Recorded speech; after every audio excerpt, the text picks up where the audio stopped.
नमस्कार, स्वागत है आपका इस खास कार्यक्रम में। मैं हूँ आरफ़ा खानम शेरवानी। क्या आपने भी इस बात को नोटिस किया है कि अचानक शहर में और देश में अलग-अलग तरह के भगवा कार्यक्रम हो रहे हैं, अलग-अलग तरह के हिंदू सम्मेलन हो रहे हैं। आप यकीन जानिए, मैंने ये तो देखा था ज़रूर पिछले 12 साल में नरेंद्र मोदी के शासनकाल में कि आरएसएस जितना ताकतवर हो गया है, उस हिसाब से हम देखते थे कि हुआ करते थे इस तरह के कार्यक्रम, लेकिन अचानक हम देख रहे हैं ऐसे कार्यक्रमों की बाढ़ आ गई है। क्या वजह है आखिर?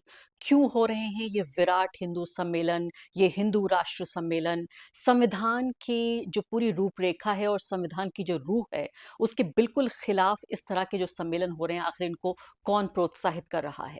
द क्विंट की रिपोर्ट अपने सामने आप देखिए। क्विंट की रिपोर्ट साफ तौर पे ये बताती है कि इस तरह का एक कार्यक्रम जो दिसंबर में हुआ है, दिसंबर के महीने में अब से ठीक 2 महीने पहले क्विंट ने रिपोर्ट किया था कि कैसे इस कार्यक्रम में बाकायदा जो भगवा संगठनों के जो लोग थे वहां पहुंचे थे और बहुत बदतरीन तरीके से उन्होंने मुस्लिम हेट ही नहीं, यानी मुसलमानों के खिलाफ सिर्फ नफरत फैलाना ही नहीं, बल्कि हिंसा फैलाने का भी उन्होंने इस तरह से उत्तेजना भरे हुए बयानात दिए थे। लेकिन अब क्विंट ने रिपोर्ट ये किया है कि बाकायदा इसके लिए सरकारी पैसा आया है, आपके और मेरे टैक्स के पैसे से मुसलमानों के खिलाफ नफरत फैलाने का ये धंधा हो रहा है। क्विंट की ये बड़ी रिपोर्ट बताती है।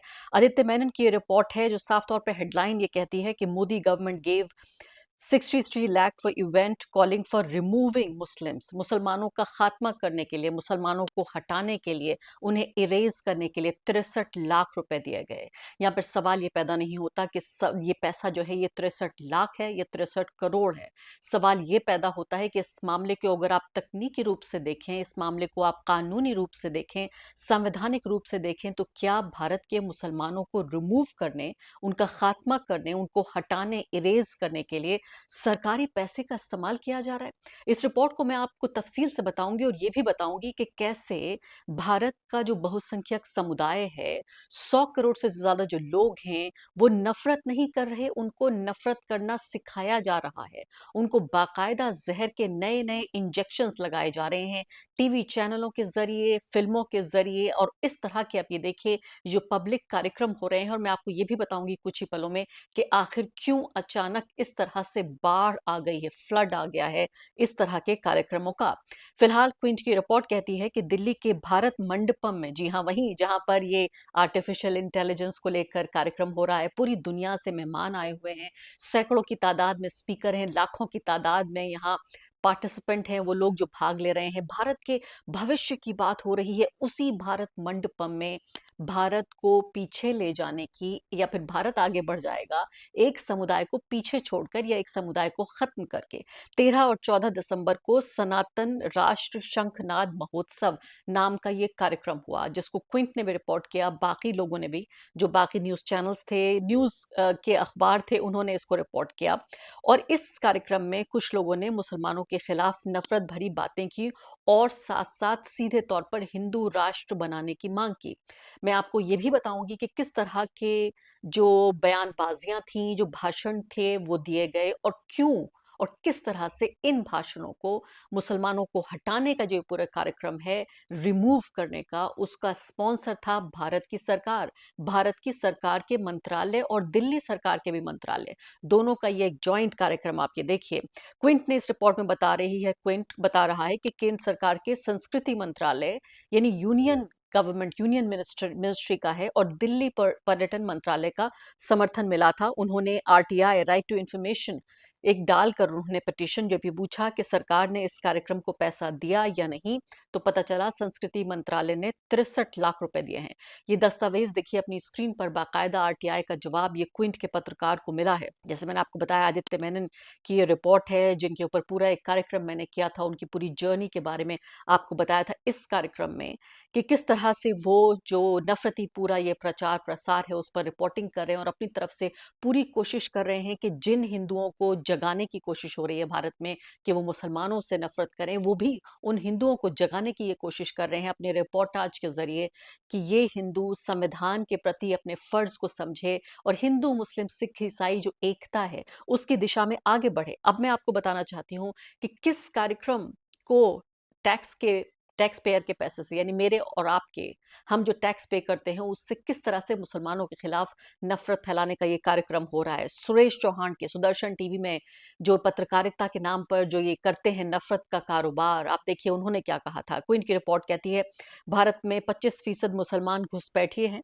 ये बांग्लादेश, पाकिस्तान और अफगानिस्तान से आए हैं। एनआरसी लाया जाए और उन्हें भारत से निकाला जाए, ये कह रहे हैं चौहान के। और साथ साथ कहते हैं मुसलमानों की आबादी पर रोक लगनी चाहिए, इनकी आबादी बढ़ने नहीं देनी चाहिए। अब जाहिर है, इससे बताइए कि आप इस बयान में कितनी नफरत और कितनी हिंसा है। इसको बाकायदा एक बहुत सम्माननीय जगह पर इस कार्यक्रम को होस्ट किया गया, जिसमें सरकारी पैसा दिया गया। अश्विनी उपाध्याय क्या कह रहे हैं, डर के कारण मुसलमानों को हिंदू बनाया जा सकता है, ये रणनीति बता रहे हैं। चीफ स्ट्रेटेजिस्ट हैं, ये रणनीति बता रहे हैं कि सरकार के डर से मुसलमानों को जबरदस्ती हिंदू बनाया जा सकता है। अगर हर एक हिंदू एक व्यक्ति को बदल दे, यानी एक हिंदू एक व्यक्ति का धर्मांतरण कर दे, तो हमारा लक्ष्य पूरा हो जाएगा। यहाँ बहुत सारे व्यापारी इस महफिल में बैठे हुए हैं, इस सभा में, वो अपने कर्मचारियों को आसानी से धर्म परिवर्तन करा सकते हैं। यानी अगर आप मालिक हैं, आप बॉस हैं, किसी कंपनी के मालिक हैं, तो आपके लिए जो 10, 20, 50, 100 लोग काम करते हैं, आपका इतना भी असर नहीं है कि आप उनसे उनका धर्म परिवर्तन करा सकें। ये बात अश्विनी साहब, हमारे सम्मानीय जो वक्ता हैं, वो इस बात को कह रहे हैं। अब यहाँ सवाल ये पैदा होता है कि 63 लाख रुपए, जैसे मैंने आपसे कहा, क्या बहुत ज्यादा है या बहुत कम है? जो टैक्स पेयर का पैसा है उसके हिसाब से देखें तो बहुत कम ये रकम है, लेकिन आप ये सोचिए कि ये सिर्फ कहीं छिप छिपा कर ये कार्यक्रम नहीं हो रहे हैं। 2025 का ये डेटा है जो ये बताता है कि 1300 से ज्यादा नफरत भरे अल्पसंख्यकों के खिलाफ सन 2025 में 1300 से ज्यादा नफरत भरे भाषण दर्ज हुए हैं। और यानी कि आप ये सोचिए कि अगर साल में 1300 है तो हर रोज आप हिसाब लगाइए कितना हुआ। जी हाँ, हर रोज 4 से 5 इस तरह के कार्यक्रम हो रहे हैं जिनको दर्ज किया जा रहा है। मैं उनकी बात नहीं कर रही हूँ जिनका कोई ब्यौरा नहीं है, डेटा नहीं है, जिनके बारे में हमें पता नहीं है, जिन तक आदित्य जैसे लोग पहुंचे नहीं हैं जो ये पर्दाफाश कर सकें। तो अब बताया जा रहा है कि अचानक जो बाढ़ आ गई है, ये विराट हिंदू सम्मेलनों की, हिंदू राष्ट्र सम्मेलनों की, और तथाकथित और जो कितने हिंदू, तथाकथित हिंदू नाम से ये जो कार्यक्रम चलाए जा रहे हैं, इन सब की वजह यह है कि 100 साल पूरे हो गए हैं आरएसएस के, और 2026 में देश भर में 1 लाख हिंदू सम्मेलन करने की योजना बनाई जा रही है। तो अपनी कुर्सी की पेटियां आप बांध लीजिए, अभी तो ये सिर्फ फरवरी का महीना है। 1 लाख जब ये सम्मेलन होंगे तो आप सोचिए हर रोज कितने सम्मेलन होंगे।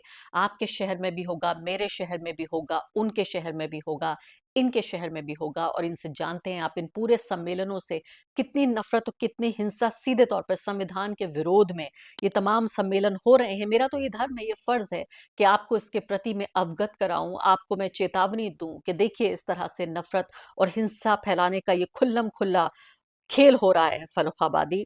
अब इसको आप ये देखिए कि क्या इसमें जो थीम होती है अक्सर क्या होती है, लव जिहाद, काशी मथुरा जो मंदिर हैं उनको लेकर, और कानून। सबसे बड़ी बात यह है कि इन तमाम सम्मेलनों में देश के कानून के प्रति और संविधान के प्रति जो एक व्यक्ति का जो आदर है, उसका जो समर्पण है, उसको एक किनारे रख के कहा यह जाता है कि आपको अपने हाथ में लेना है कानून। और इसीलिए आप देखते हैं कभी कोई संगठन तलवार बांटता हुआ नजर आता है, तो कभी कोई संगठन या इंडिविजुअल्स आप देखते हैं गौ रक्षा करते हुए नजर आते हैं, क्योंकि वो ये समझते हैं कि हिंदू धर्म की रक्षा करना अब उनका काम है। जिस तरह से उत्तेजना, नफरत और हिंसा से भरे हुए ये तमाम भाषण होते हैं, मैंने देखा था अभी आपको कुछ हफ्ते पहले ही, आपको पूरा कार्यक्रम करके मैंने बताया था कि कैसे धीरेन्द्र शास्त्री नाम का ये व्यक्ति हिंदू धर्म के नाम पर संविधान को अपने पैरों तले कुचल रहा है। ये व्यक्ति सीधे तौर पर मुसलमानों और ईसाइयों के और बाकी कमजोर तबकों के खिलाफ, और खासकर महिलाओं के खिलाफ कितनी घटिया ये व्यक्ति बयानबाजी करता है। और इसके लिए जिस भी राज्य में ये जाता है, उस राज्य की पुलिस इसके कदमों में पिस जाती है। इसके लिए बाकायदा लाल कालीन बिछाया जाता है।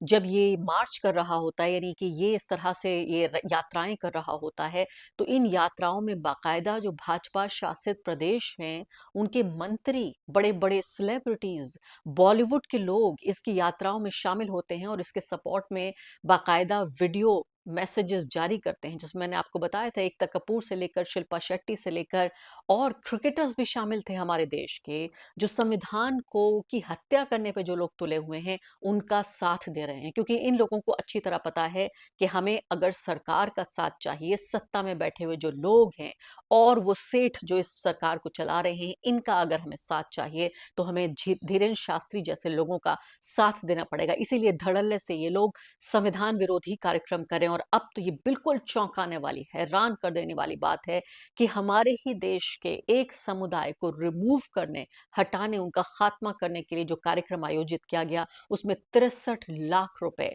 भारत की जो सरकार है केंद्र की और दिल्ली की सरकार दोनों ने पैसा दिया।